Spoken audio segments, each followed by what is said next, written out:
Okay, so a chorde faltisteach.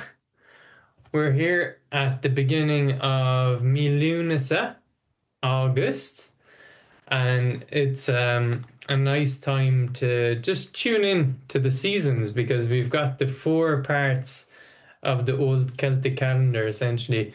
With Lúnasa, or we'll be covering the festival just a little bit today, but more about Lugh.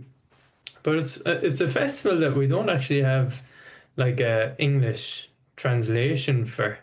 But I'm gonna zoom in a little bit more on Lugh or Lugh, like a deity. He's a god. Okay.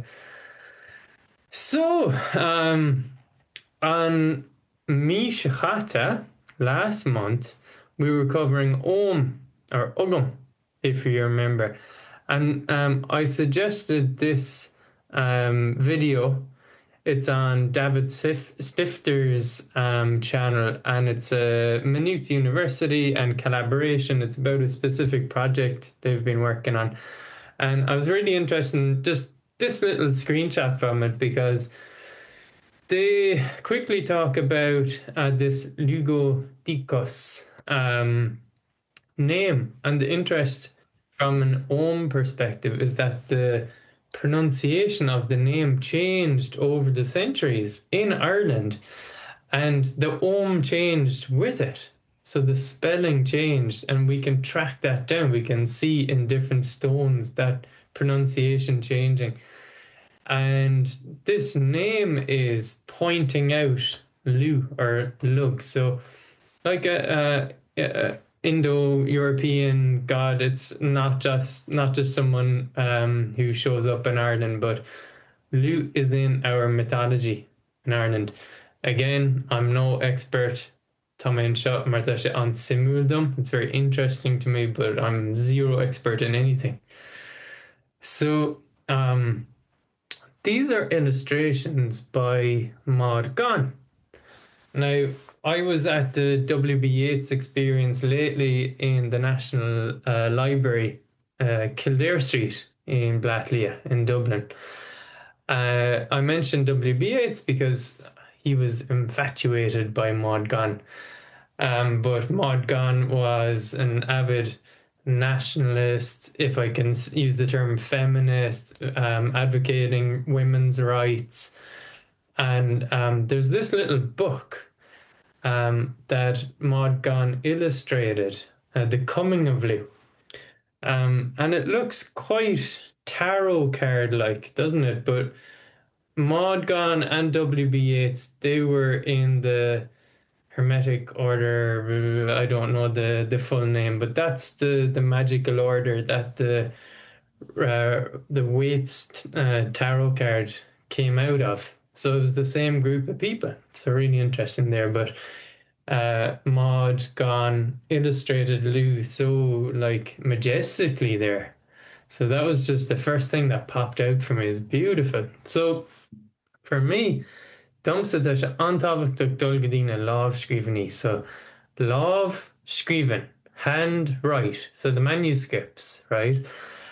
And because I hear different people talk about different stories, different myths, and like it's really hard for me to like grasp, and I still haven't grasped. But when it comes down to it, there's a bunch of different manuscripts that kind of describe maybe different aspects of similar stories. Sometimes there can be a lot of like overlap.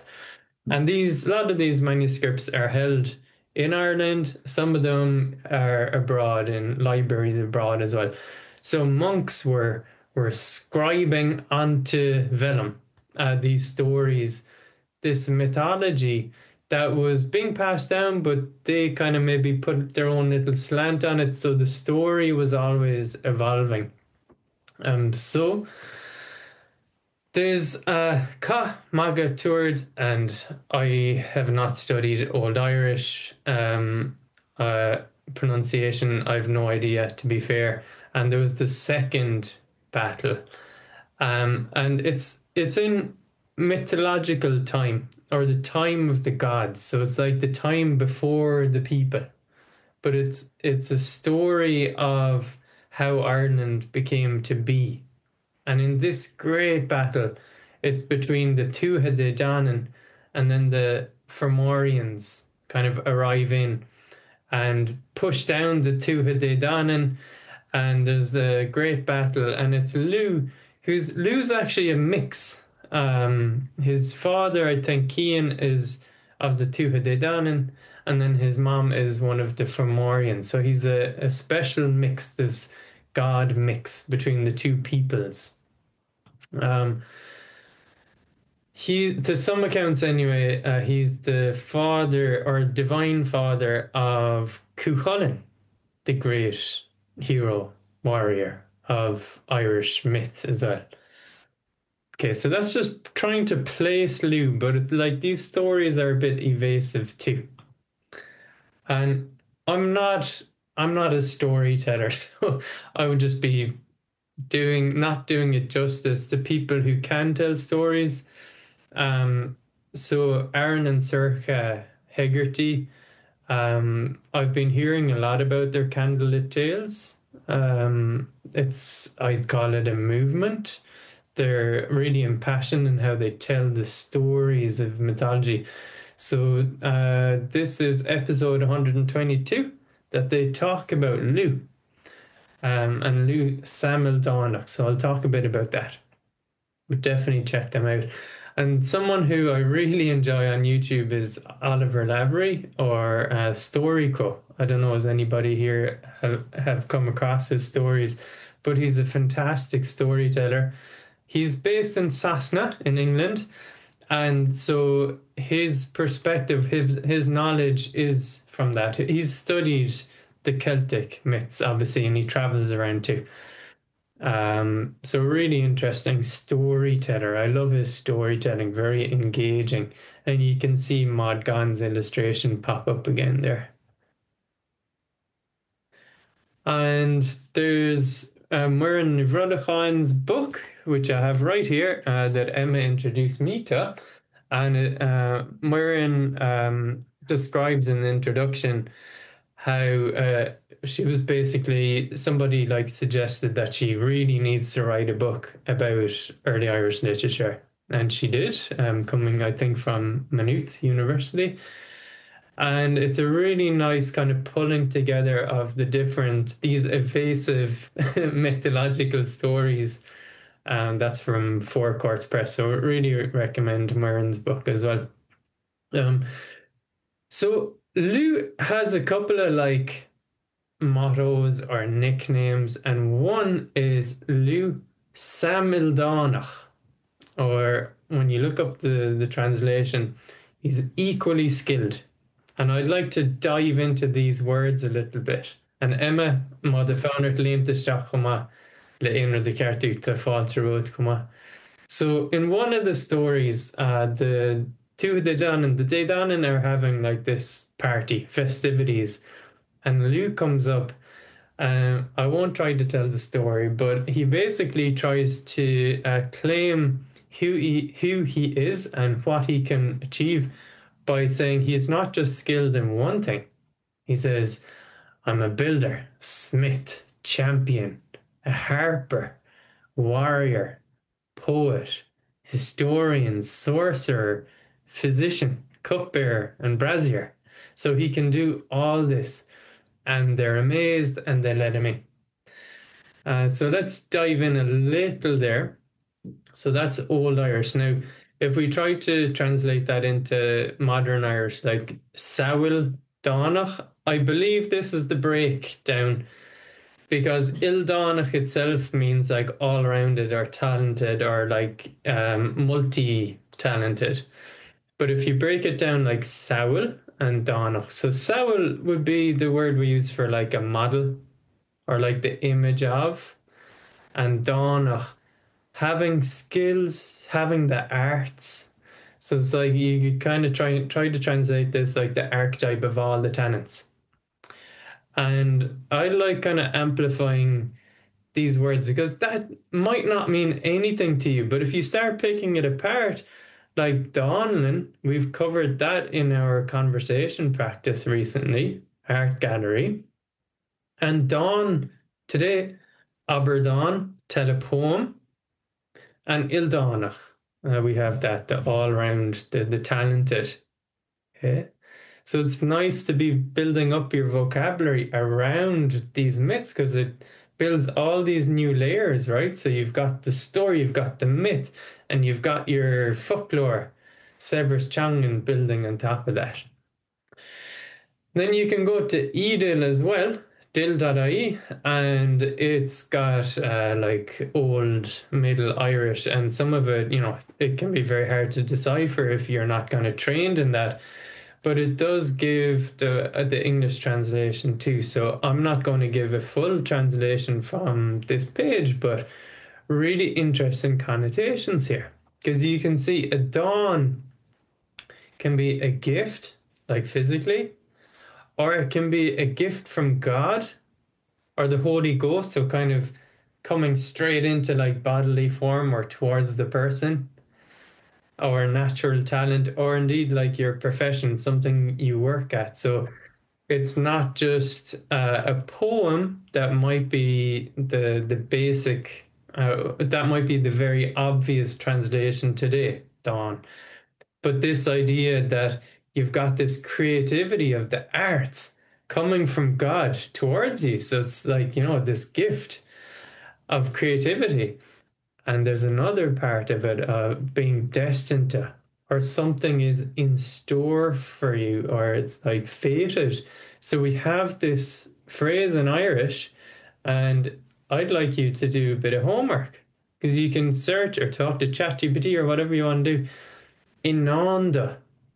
It's a phrase that we can practice, after this workshop. Inanda.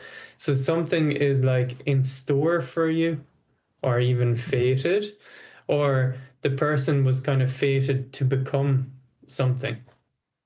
So that's a nice little challenge for you to take, to work out some sentences around Inanda. So really interesting for me, like destiny and fate and creativity and all this coming into it. And so we spoke about Lugh Samildánach or Samildánach, and Lugh is also known as Lugh Lámhfhada, Longarmed Lou. About a year ago, I had a dream where I was in a tunnel, and I get to this end of the tunnel, and there's this man with like these bendy arms who's like prodding me and provoking me. And someone at college said, well, look into Lugh Lámhfhada, who I had no idea who that was at the time. So long-armed, like he's gifted as well as a warrior, and he kills Balor of the Fomorians, who's his grandfather, with a spear or a slingshot. So Lámh, hand or arm, and Fhada, long, right? So you can obviously understand the meaning of that nickname. So just to amplify this a little though, because John Moriarty came to mind. Now, Monaghan Magan has a beautiful documentary, kind of little pieces of John Moriarty. He was I don't know what you take the title philosopher, but Monaghan calls him bog shaman.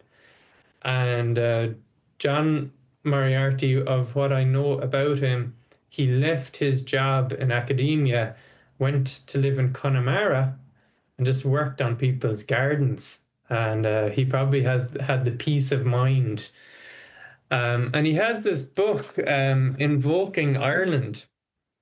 And he says, evidence everywhere suggests that we are the new Fomorians. Now, this is being critical of modern day Ireland.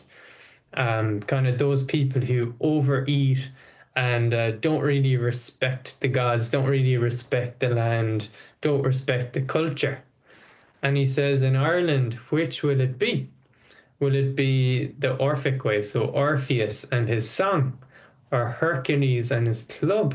So it's laying down this challenge at Irish society that maybe we need this kind of awakening of, do you take that cultural Lugh Samildánach approach, or like Hercules and his club, like that's violence. Like that's the complete opposite of that approach.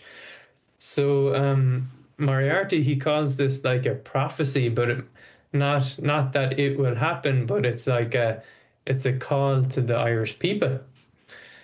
And Barbara Hanna too. I got this book in Switzerland last month. It's called Striving Towards Wholeness.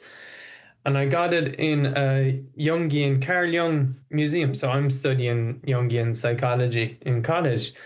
And I was wondering, okay, what would they say about Lou's archetype of being like this multi-talented, being great at everything, right? And I think that's not a very fair way to see life. And this is really important. If we're learning Irish, do we need to be perfect at it? Like the answer is no. So Barbara Hanna said in the book, Jung became more and more convinced that a satisfactory solution to the contradictions inherent in this one-sidedness could only be found by giving up the hopeless search for perfection and replacing it with a quest for wholeness. So, as interesting as Lugh, the deity, is for us, like in your life, if you're interested in maybe writing a little poetry, why not? Playing a bit of music, singing a song, speaking a little Irish. You don't have to be perfect, but it's that idea of the wholeness and letting all that into your life. So I found that really interesting, and it's a great kind of guide when we're on this journey of doing something so difficult, like trying to connect with a language, right? So I'll call out two lovely pieces we have on Bitesize Irish as well on our website. We've got Éanach Talton, and that's a conversation between Bryn and Neil. And they talk about Éanach Talton. It's like this assembly or the fair, and it's what Lugh established in honor of his mother Talta. So it's this kind of time of harvest, time for communally getting together, right? So it was kind of a time to like all get together, and people were able to do so. You know, the fruits of the harvest were coming. Your belly was finally being fed when maybe you were even a bit hungry during summer. We're getting into the time of the harvest already. So we see Lugnasad as, you know, autumn already. And then we've got Lugnasad and then Man4 and Jera4. October is the end of autumn. So there's also this lovely interview that Neil did with Cruthair Magachan about like the folklore around Lugnasad. So I haven't touched on that. And the question I just leave you with is, what's ripening for you in your Irish language journey right now? So what's bubbling up? What feels like it's maturing a bit? It's a bit of like a look back. It's not like looking forward at like, I have to do this, I have to learn this, I have to learn this version of the breather. No, it's like what's already kind of standing to you on your Irish language journey. Transform your Irish language journey in 1 week. Take the Gaeilge Gach Lá 1 week challenge starting Monday. It doesn't matter if you're just starting off, coming back to Irish, or you're already an active learner. Go to challenge.irish or click the link in the description.